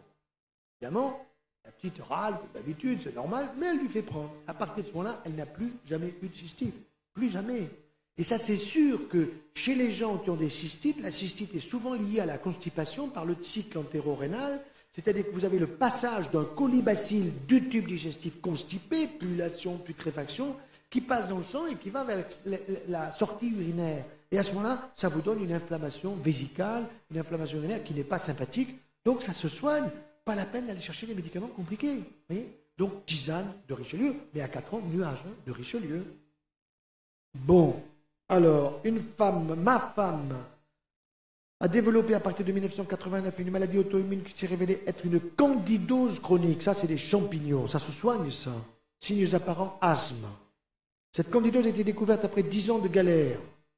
Entre-temps, ma femme a développé une hyper-éosinophilie. Donc, il y a une allergie. Les éosinophiles, c'est des globules blancs que l'on fabrique davantage quand on a une allergie, qui a abîmé son cœur. Depuis 8 ans, elle est sous médication très pointue en état stationnaire grâce à une hygiène de vie très stricte. Pas de laitage, c'est vrai. Pas de gluten, c'est vrai. Pas de sucre, c'est vrai. Peut-on espérer une amélioration? Je réponds certainement. Mais il faut qu'il y ait associé à cela, elle doit avoir 60 à peu près, il faut qu'il y ait associé à ça une activité physique avec au départ peut-être un bon kiné, un bon thérapeute, un bon naturopathe ou ostéopathe qui va l'aider à développer sa dynamique respiratoire. Ça me paraît capital. Dans un cas comme celui-là, elle prend la bonne alimentation, mais il manque la partie sport. Manger bio, ok, j'ai une boutique bio, bah, tant mieux. Whisky, vodka à éviter, n'en vendez pas. Mais dans la vie sociale de maintenant, comment évite-t-on la bouteille par personne et le gras omniprésent dans la vie de tous? Bah, il faut expliquer. Moi, je pense que le grand public est très intelligent et que vous captez. Vous n'allez certainement pas tout capter, ça c'est sûr. Parce que parfois, ça se parle vite, des choses compliquées. Bon. Mais je vais vous laisser mon adresse email. Ne répondez pas tous le même jour. Bon. Soyez rapide quand vous posez une question. Ça veut dire réfléchissez à une question brève, parce qu'il y a beaucoup de monde. Je réponds toujours, c'est gratos. J'ai déjà répondu à 20 mails depuis la télé, pas la télé, la radio de ce matin. Depuis à 20. Non, mais il n'y a pas besoin d'applaudir. Moi, j'ai une maladie, c'est que j'aime le bonheur des autres. Vous voyez? Et ça me rend joyeux 24 heures sur 24, j'y peux rien. C'est comme ça. Alors, que pensez-vous du chlorure de magnésium quand vous avez un enfant hyperactif? Ça, c'est intéressant. Vous savez, cet enfant qui ne se fixe pas, qui est tout le temps emmerdé dans la famille, qui ne veut pas faire ses devoirs, ses leçons, à l'école, il enquiquine le maître et les camarades, c'est un hyperactif. Vous lui supprimez les bonbons. Parce qu'il le sait qu'il est hyperactif, cet enfant, et il sait qu'il n'arrive pas à se gérer. J'en ai vu un récemment, son père m'a appelé, il a dit à son papa, « Papa, il faut que je voie un spécialiste. » Et son père m'a dit, « Qui dois-je voir ?» Alors je lui dis, est-ce qu'il a nommé le spécialiste? Et le gosse a dit, il a 13 ans, il a dit, je veux voir un psychiatre. Eh bien, il a dit ça, ça veut dire qu'il sent qu'il a besoin d'être aidé. Vous voyez? Ça ne veut pas dire qu'il faut le mettre à la Ritaline, cet enfant. Ça veut dire qu'il a pris conscience qu'il a besoin d'être aidé, qu'il a un problème médical. Et ce problème ne va pas être résolu par la Ritaline, il faut d'abord lui donner du magnésium. Il faut peut-être lui donner du chocolat ou du magnésium en comprimé, vous voyez, qu'on va lui donner pendant un certain temps, pour voir comment il va se comporter. Il faut lui faire un bilan bionutritionnel, vous voyez, avant de se jeter sur des médicaments qui sont des médicaments quand même à la longue dangereux, qui peuvent donner une efficacité sur le moment, vous voyez, et puis qui ensuite, il y a une accoutumance, et ça, ces accoutumances, c'est dangereux. Que pensez-vous de la consommation de lait cru? Ben oui, mais à la sortie du pied de la vache, et puis vous faites bouillir. Que pensez-vous des modes de cuisson? Je l'ai déjà dit. Le seul, c'est vapeur douce, pas plus de 95 degrés. Barbecue, oui, vertical. Vertical, c'est-à-dire celui où vous avez le feu à la verticale, vous avez les grillages de chaque côté, vous avez la saucisse, vous avez le poisson, et vous n'avez pas, à ce moment-là, la flamme qui va pyrolyser la graisse. Pyrolyser la graisse, ça veut dire que cette graisse, elle arrive à un point de fumée, au-delà de 250 degrés, 240, où vous avez le point de fumée qui fait que si vous approchez, cette fumée vous abîme la muqueuse de l'œil. Un peu comme quand les CRS veulent chasser les manifestants, ils vous envoient des grenades lacrymogènes, ces acroléines qui sont dedans, ce sont les produits issus de la fumée de l'huile. Donc attention de ne pas trop faire cuire, voyez. Donc il faut rester sur la vapeur douce, comme je vous ai dit, avec ce cuit-vapeur, avec ah oui, ça aussi, tiens, c'est amusant. Vous savez, une dame qui me dit un jour, ah, vous savez, mon mari, qu'est-ce qu'il m'aime pour la fête des mères, vous savez ce qu'il m'a offert? Docteur, un cuit-vapeur à 3 étages. 3. Ma voisine, elle n'en a qu'à un seul. Ça voulait dire que son mari l'aimait 3 fois plus que le mari de l'autre. Enfin, vous voyez, bon. Alors, je lui dis, madame, mais quand pendant les vacances, vous avez 3 petits garçons qui viennent, vous avez pour les accueillir que 3 lits superposés. Celui qui pisse au lit, vous le mettez où? Alors elle réfléchit, elle me dit, je le mets en bas. Mais oui, sinon il pisse sur ses frères, d'accord? Bon. Eh bien, je dis, madame, avec vos autres 3 étages, le 3 pisse sur le 2 et le 2 sur le 1. Ah bon? Je dis, oui, tous les produits toxiques du 3 passent sur celui qui est dessous. Et qu'est-ce que je fais? Je dis, passez-les à la voisine. Ça, vous allez retenir. Pour ma femme, 28 ans, elle s'est faite retirer la vésicule biliaire. Ça, c'est qu'elle avait des cailloux à cause de trop gros calculs que l'on a dû enlever, exploser au laser. Ça, il fallait le faire.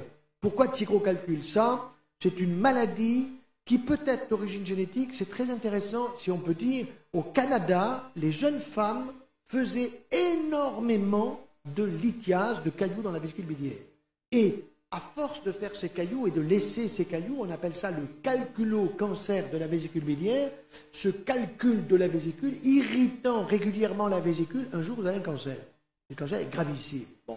Et donc, au Canada, je me souviens dans les années 75, où j'allais là-bas assez régulièrement, et aux États-Unis, eh bien, ils avaient décidé, c'était un plan national de santé, d'enlever les vésicules biliaires à toutes les jeunes filles qui avaient le moins de calculs. Eh bien, ils ont vu quasiment disparaître les cancers de la vésicule biliaire. Oui, et ça, c'était utile. Mais ce qu'ils n'ont pas dit, c'est qu'il y avait d'une part un facteur génétique, donc il fallait connaître ce facteur génétique, et maintenant on le connaît mieux, et qu'il y avait deuxièmement un facteur nutritionnel. Il fait un froid de canard l'hiver là-bas. Alors les gens, qu'est-ce qu'ils font? Ils prennent du gras, si vous voulez, et ce gras, il va se retrouver par le foie qui va sécréter de la bile, mais cette bile va se déposer et va faire des calculs cholestéroliques, des calculs cholestérol. Et ces calculs, quand ils sont gros, eh bien oui, il faut faire attention, il faut les enlever. Alors, on peut d'abord les détruire avec tout simplement des appareils qui permettent de les exploser et de faire de la boue, mais de toute façon, cette boue, il est difficile qu'elle passe dans des canaux qui sont très petits. À quoi sert la vésicule biliaire holistiquement parlant? Elle sert à avoir une réserve de bile pour quand arrive une quantité d'aliments gras, on tire la chasse, c'est-à-dire que la vésicule se contracte, elle envoie de la bile pour vous aider à digérer le repas d'un mariage, le repas d'une grande fête où vous avez un peu abusé. Quand vous faites un très bon repas, le lendemain, vous jeûnez, comme les escargots. Vous jeûnez et vous êtes mieux. Vous ne faites pas un bon repas successivement le matin et le soir. Son absence a-t-elle une influence sur le côlon? Ma femme a souvent des douleurs. Non, son absence n'a pas de... Mais les douleurs que votre épouse peut avoir peuvent être en rapport avec une alimentation où il n'y a peut-être pas suffisamment de fibres douces, alors qu'elle prend peut-être des fibres dures, qui, d'un certain côté, un râteau un peu excessif pour un côlon qui est sensible, c'est tout à fait possible. Pour un cancer utérin devenu chronique, que préconisez-vous? Alors attention, l'utérus, d'abord c'est une dame de 80 ans, elle risque rien. Elle ira à 100 ans, comme ça. Bon. Le cancer de l'utérus, vous en avez 2. Celui du col de l'utérus, autrefois, c'était des femmes qui avaient eu beaucoup d'accouchements dans des conditions d'hygiène qui n'étaient pas bonnes. Aujourd'hui, le cancer du col de l'utérus apparaît chez les femmes jeunes et qui est dû à une MST, on ne dit plus MST, maladie sexuellement transmissible, mais on dit infection sexuellement transmissible. C'est le papillomavirus. Et ce papillomavirus, il y a une très très grosse, je dirais, injustice. Il est sur la quéquette des hommes qui papillonnent. Vous comprenez ce que je veux dire? Bon. Papillon. Vous comprenez un papillon? Ils vont butiner. Bon. Alors ils butinent et ils prennent à un endroit un papillomavirus et puis ensuite ils vont infester. Et le danger de ce papillomavirus, c'est qu'il se met sur le col de l'utérus, il se développe. Ce n'est pas dans tous les cas que ça va donner un cancer, soyons bien clairs. Mais vous pouvez aller vers un cancer in situ. Et le cancer in situ, attention, c'est la première étape qui peut aller ensuite vers le cancer infiltrant. Et on en voit malheureusement beaucoup. Alors par contre, chez une femme de 80 ans, c'est certainement pas un cancer qui est une maladie sexuellement transmissible, c'est un cancer qui est du corps utérin, c'est-à-dire la partie de l'utérus où se situe le bébé pendant les 9 mois de la grossesse. Et le cancer du corps utérin à 80 ans, à mon avis, est quelque chose de peu important. Il faut voir s'il y a une possibilité chirurgicale. Le mieux, le plus simple, c'est d'enlever l'utérus. Bon, il faut apprécier ça sur le plan cardiologique, anesthésiologique, etc. On m'a diagnostiqué un cancer du poumon. Ce cancer est localisé au poumon droit. Une tumeur et 3 ganglions infectés. Existe-t-il actuellement un traitement ciblé pour arrêter l'évolution ou guérir? Oui, bien sûr. C'est-à-dire que, quel que soit ce cancer du poumon, la première chose à faire, s'il y a des ganglions qui sont atteints, sont infectés, ce que vous me dites, il faut commencer par un traitement pour neutraliser l'évolution tumorale. C'est-à-dire neutraliser les ganglions par une chimiothérapie.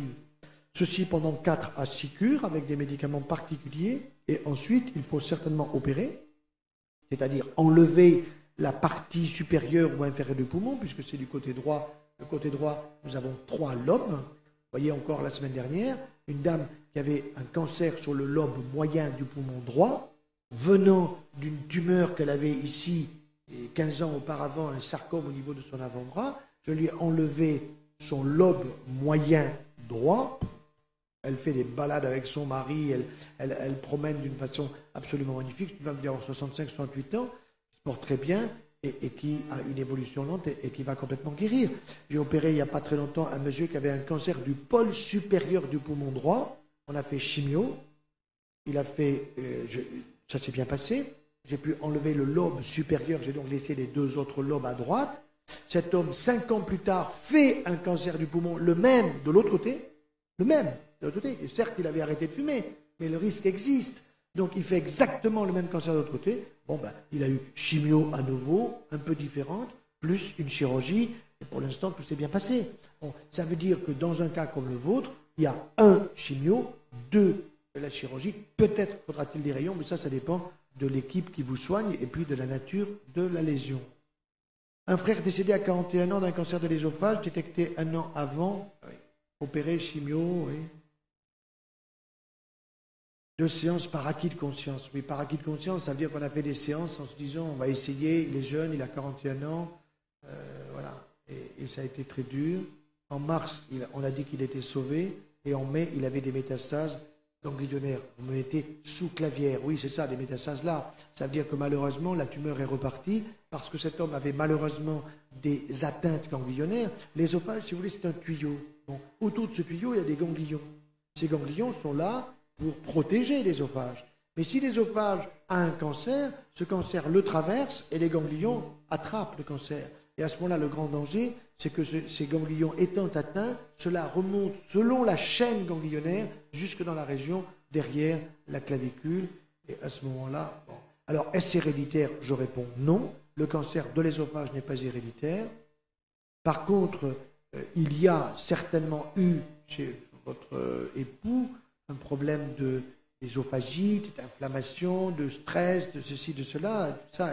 Et vous me dites vous-même, madame, que vous avez, si j'arrive bien à lire, une œsophagite grade 3, opérée à 2 reprises. Quel risque? On vous a fait un Nissen, c'est-à-dire qu'on vous a évité d'avoir un reflux.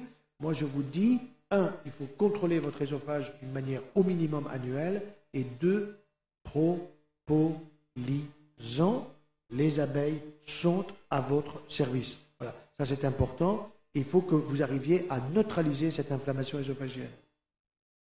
Femme de 49 ans, maman a eu 2 enfants. Polyarthrite rhumatismale, y a-t-il un régime conseillé? Produits déconseillés? Alors, oui, dans la polyarthrite rhumatismale, c'est sûr qu'il faut supprimer tous les produits laitiers. Il faut supprimer le gluten, le pain, les pizzas, les pâtes, tout ce que j'ai dit. Il faut prendre des antioxydants. Et là, des antioxydants, moi je vous dirais, prenez régulièrement un élixir. Je dis toujours élixir parce que j'aime pas le mot jus, parce que les gens ils vont au supermarché, j'achète un jus de grenade, docteur, et je prends ça. Mais non, c'est du jus d'orange, ça vaut que dalle. Ça, c'est à la poubelle. Il faut prendre un élixir fermenté qui apporte des polyphénols qui sont des oxydants de qualité. Je vois que le temps avance. Il me reste 5 minutes. 5 minutes égale 5 questions. Alors, on va faire comme ça. 1, 2, 3, 4 et 5. D'accord? Et après, on conclut. Alors, y a-t-il un danger de boire de l'eau du robinet? Ça dépend. Ça dépend des villes. Chez nous, à Montpellier, notre mer s'appelait fraîche. Alors, on disait l'eau fraîche, mais elle n'était pas fraîche. Bon. Donc, ça veut dire qu'on l'a filtrée. On l'a filtrée. Alors, il y a différents types de filtres. Ça, c'est à vous de voir. Résidus de médicaments, notamment d'hormones non éliminées, oui. Mais ça, c'est plutôt dans l'estuaire de la Seine. Vous voyez? C'est dans l'estuaire de la Seine où on trouve des hormones qui vont abîmer la sexualité des poissons. Les uns deviennent mâles et les autres femelles. Bon, bref, ça crée des problèmes chez les poissons. Attention que ça ne crée pas des problèmes un jour chez nous. Moi, je vous dis, hormones exogènes, prudence. Nous sommes dans une société où on en consomme beaucoup trop. Après un cancer du sein, grade 2, chirurgie plus radiothérapie, faut-il prendre du tamoxifène, si peu confortable, femme de 56 ans? Je vous réponds, non. Non. Non. Pourquoi? Parce que ce tamoxifène, on vous dit, madame, c'est un traitement hormonal, c'est faux, il est anti-hormonal, premièrement. Deuxièmement, on vous dit, probablement qu'on va vous éviter une récidive. Dans le sein, si on l'a conservé, ou dans l'autre sein. Mais, excusez-nous, madame, mais on risque de vous donner un cancer de l'utérus. D'une part, on vous protège là-haut, mais là-bas, on ne vous protège pas. Je me souviens un jour sur TF1, il y avait un de mes collègues parisiens qui, lui, venait de dire que le tamoxifène, il fallait le prendre pas plus de 5 ans, à cause du fait qu'il donnait des cancers sur l'utérus. Il dit, de toute façon, enlever l'utérus, ce n'est rien du tout. Oui, c'est un homme. Il n'en a pas. Bon. Et deuxièmement, il n'est pas chirurgien, il ne sait pas ce que c'est. Ce n'est pas une grosse opération, mais c'est une opération. Et après toute opération, il y a des risques d'embolie pulmonaire, de phlébite, de ci, de ça. Donc, enlever un utérus, je dirais, en ayant pris un traitement qui vous balance un cancer de l'utérus, en vous protégeant peut-être d'une récidive du sein, moi, je préfère vous dire, madame, vous avez 56 ans, changez vos habitudes alimentaires, bougez-vous, courez, occupez-vous de vous, soyez positive, allez voir de bons films, ne vous stressez pas, et le tamoxifène, ne le prenez pas. Alors on va vous dire, prenez alors une anti-aromatase. Cet anti-aromatase, oui, si vous avez des seins volumineux. Mais s'ils sont volumineux, faites-les fondre. Pas au soleil, mais vous avez bien compris. Question, 68 ans, la stéatose du foie peut être soit suite à un alcoolisme, oui, soit à un déséquilibre hormonal, ce qui est mon cas, oui, soit à une diète ultra sévère, par une nutrithérapeute, je poursuis une diète alimentaire ultra sévère, oui, sans gluten, sans produits laitiers, sans aucun sucre. J'ai perdu 32 kilos. Bon, j'espère qu'il vous en reste. Bon. Non, je rigole, hein, je ne me moque pas. Attention, il faut bien courir un peu. Hein. Bon, j'ai perdu 32 kilos. Mais qu'en est-il de la stéatose du foie? Vous devez vérifier vos taux de transaminase. J'en avais 3, TGO, TGP et gamma-GT. Ce taux de transaminase doit se normaliser et à l'échographie, vous devez normaliser et votre radiologue va dire « Madame, formidable, vous n'avez plus ou vous avez moins de stéatose. » Vous voyez? Ça, c'est important. Alors, 53 ans, la pratique régulière du jeûne a-t-il un effet sur la santé? Oui, ça peut avoir un effet sur la santé si vous avez un surpoids important et que de temps en temps, vous dites « Bon, maintenant, je vais jeûner et faire attention à ce que je consomme. » Mais il y a des jeûnes qu'aux fruits. Il y a des jeûnes en fonction de tel ou tel aliment. Mais méfiez-vous, il y a un régime, tiens, il faut que je le dise, parce qu'en France, il fait un ravage, des ravages dangereux, c'est le régime de Ducan. Ce régime de Ducan est une catastrophe parce que c'est un régime hyperprotéiné. Ça veut dire quoi? Que si vous avez une cellule cancéreuse, elle est ravie. Vous êtes en train de la nourrir. Il n'y a pas mieux pour qu'elle se développe. Donc ce régime de Ducan est une absurdité. Il ne faut pas de régime. C'est ce que j'ai dit ce matin à la radio, c'est la méthode des 3 M, miam, miam, miam. Mangez mieux et meilleur. Vous voyez? Et la dernière, ou qu'elle est longue. Cancer de l'utérus, connu depuis 15 ans, de l'endomètre. Vous voyez, c'est une femme de 69 ans, c'est le corps de l'utérus, c'est pas le col, c'est pas une MST. Suivant résonance magnétique, cancer localisé. Or, un chirurgien conseille d'enlever l'utérus, ovaire, ganglion utérin. Un deuxième chirurgien, idem, ganglion lombo-aortique, cela m'effraie. Non, madame, il ne faut pas que vous soyez effrayée. Si vraiment, ce que je crois, vous avez un cancer de l'endomètre, vous avez 69 ans, il faut vous faire opérer. Ce n'est pas une grosse opération, les chirurgiens sont habitués à ça, vous allez avoir un traitement anticoagulant après, vous ne risquez pas de phlébite ou d'embolie, mais ce qu'il faut, c'est, si c'est localisé, enlever l'utérus et les ovaires et faire le contrôle de un ganglion de chaque côté. C'est 3 fois rien. 3 fois rien, mais il faut le faire. Hein. Après radiothérapie, non, ce n'est pas obligatoire. La radiothérapie, oui, si la tumeur a envahi 50% de l'épaisseur de la paroi de l'utérus. Et ça, les radiothérapeutes le savent. Hein. Ça veut dire que s'il a envahi que 20%, pas de radiothérapie. S'il a dépassé les 50%, radiothérapie. À 69 ans, je serais étonné que vous ayez dépassé les 50%. Voilà, l'essentiel est dit. Il me reste à conclure. Alors, que dire pour conclure? D'abord, vous remercier parce que toutes les questions, moi j'aime beaucoup les questions, je vais les garder, hein, je vais toutes les lire. Peut-être pas toutes ce soir, parce que je vais répondre à des mails dès ce soir. Je suis sûr qu'il y en a encore qui vont m'écrire en arrivant. Bon, je vais voir ce que je peux faire. Mais ce qui est sûr, c'est que les questions sont toujours pertinentes, premièrement. Deuxièmement, vos médecins doivent répondre à vos questions. Et quand vous avez des questions chez un médecin, vous ne devez pas y aller en tremblant sous prétexte qu'il a une blouse blanche qu'il en sait plus que vous. Vous êtes capable de lui poser une question et vous avez besoin d'une réponse. Si vous n'avez pas compris la réponse, vous dites « je n'ai pas compris ». Expliquez-moi. Bon, il faut qu'il vous explique. Et s'il ne vous explique pas, c'est le meilleur moyen d'en avoir un autre. Voilà, c'est tout. Donc, ce que je crois, c'est qu'il faut qu'il y ait une relation de confiance entre le médecin et le patient. Et cette relation, elle est extrêmement importante, et il faut que le médecin ait une compétence nutritionnelle. Il y a des formations qui se font maintenant, qui sont de plus en plus importantes, qui sont de plus en plus fréquentes, des médecins qui se regroupent entre eux pour ces formations, et je pense que c'est positif. Voilà, donc moi je vous dis et je vous souhaite à vous tous et à vous toutes une excellente santé à tout point de vue, de la tête aux pieds, et vive la Belgique. Voilà.